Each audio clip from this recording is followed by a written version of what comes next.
Hi, welcome to Churchill County Library Storytime. My name is Jess. The story I have for you today is Rosie Revere, Engineer by Andrea Beatty, and is illustrated by David Roberts. And we're reading this today with permission from Abrams Publishing. This is the story of Rosie Revere, who dreamed of becoming a great engineer. In Lila Greer's classroom at Blue River Creek, young Rosie sat shyly, not daring to speak. But when no one saw her, she peeked in the trash for treasures to add to her engineer stash. And late at night, Rosie rolled up her sleeves and built in her hideaway under the eaves. Alone in her attic, the moon high above, dear Rosie made gadgets and gizmos she loved. And when she grew sleepy, she hid her machines far under her bed where they'd never be seen. When Rosie was young, she had not been so shy. She worked with her hair swooping over one eye and made fine inventions for uncles and aunts, a hot dog dispenser, and helium pants. The uncle she loved most was zookeeper Fred. She made him a hat to keep snakes off his head, from parts of a fan and some cheddar cheese spray, which everyone knows keeps the pythons away.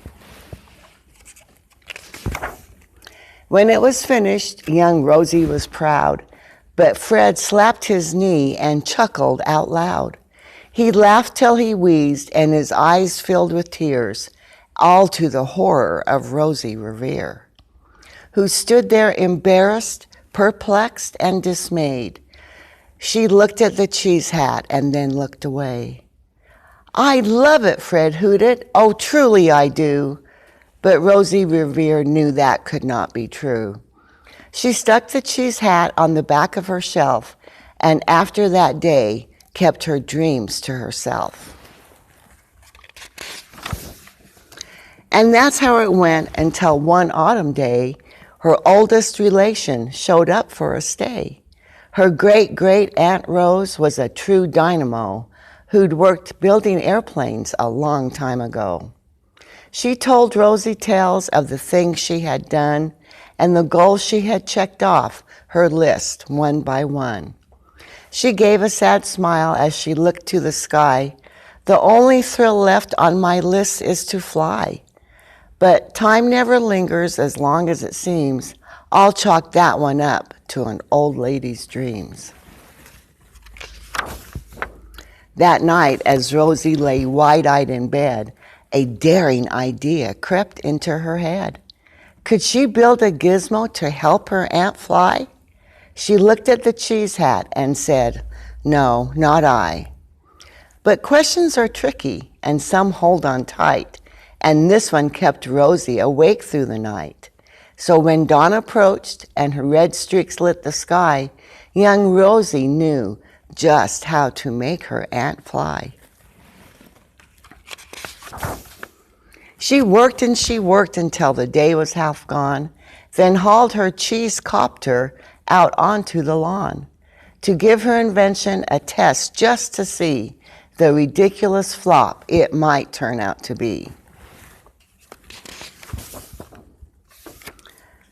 Strapped into the cockpit, she flipped on the switch. The Hello Cheese copter sputtered and twitched. It floated a moment and whirled round and round, and then froze for a heartbeat, and then crashed to the ground. Then Rosie heard laughter and turned round to see the old woman laughing and slapping her knee. She laughed till she wheezed and her eyes filled with tears, all to the horror of Rosie Revere, who thought, "Oh no, never, not ever again will I try to build something to sputter or spin, or build with a lever, a switch, or a gear, and never will I be a great engineer."